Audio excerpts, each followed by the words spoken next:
Hello everyone, good morning সবাইকে।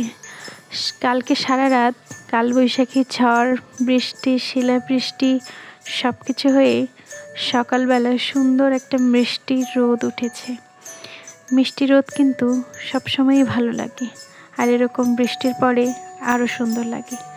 তাই ভাবলাম আজকে একটা কড়া করে মশালা চা খেয়ে দিনের শুরুটা করে ফেলি।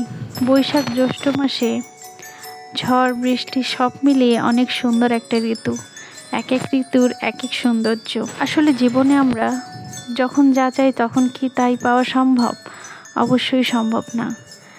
ঋতু হচ্ছে তার নিজস্বতা নিয়ে চলে, সে তার নিজের ইচ্ছে মতো ঋতু পাল্টায়, সময় বদলায়, সব কিছু করে। বৃষ্টির পরে আমার এই টবের গাছটা কি সুন্দর সতেজ হয়ে গেছে। কয়েকদিন আগে রোদের মধ্যে গাছটা মূর্ছা চলে গিয়েছিল, এত পরিমাণ রোদ।